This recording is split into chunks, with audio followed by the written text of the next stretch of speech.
ગુજરાતમાં કફ સિરપ બનાવતી 624 કંપનીના પ્રોડક્ટની સામે તપાસનો ધમધમાટ શરૂ કરવામાં આવ્યો। રાજ્યમાં બંને કંપનીઓ સામે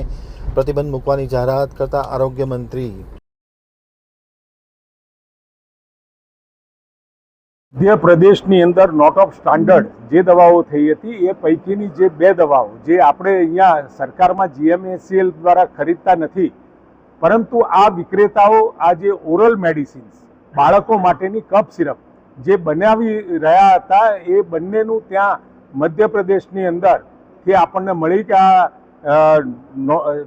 નોટ ઓફ સ્ટાન્ડર્ડ દવાઓ જાહેર થઈ છે। આપણે ત્યાં તરત તપાસ કરી, એ તપાસ કરી અને એમની જેટલી પણ બેચ બજારમાં ગઈ છે એ બેચ બજારમાંથી રિકોલ કરવાનું સરકાર તરફથી કહેવામાં આવ્યું છે અને આમાં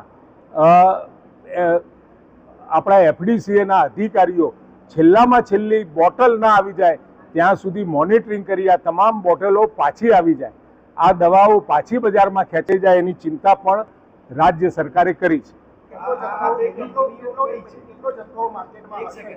કંપનીઓ કઈ છે, કેટલી બેચ બજારમાં છે અને કેટલી ઉત્પાદન ઉપર તમે શું નિયંત્રણ લીધા? સેફ ફાર્મા હા પ્રાઇવેટ લિમિટેડ રાજકોટ હાઈવે ઉપરની મૂડીમાં છે। એ સુરેન્દ્રનગર રેન્ડેક્સ ફાર્માસ્યુટિકલ બાવળા મુકામે નોટ ઓફ સ્ટાન્ડર્ડ જાહેર થતાં આપણે આ પ્રકારની કાર્યવાહી કરી છે। એના ઉત્પાદન એમને અત્યાર સુધી કેટલું ઉત્પાદન કર્યું, ક્યાં વેચ્યું અને આપણા ગુજરાતમાં એ લોકોએ જે કહેવાય કે દવાની દુકાન ઉપરથી સીધી એ જે એનું વિતરણ થતું હતું એમાં ટોટલ ઉત્પાદિત સંખ્યા અને સાથે વિતરિત સંખ્યા આ બંનેનો તાળો મેળવી અને તમામ દવાઓ જે અત્યારે બજારમાં હયાત છે એ તમામે તમામ પરત આવે એ માટેનો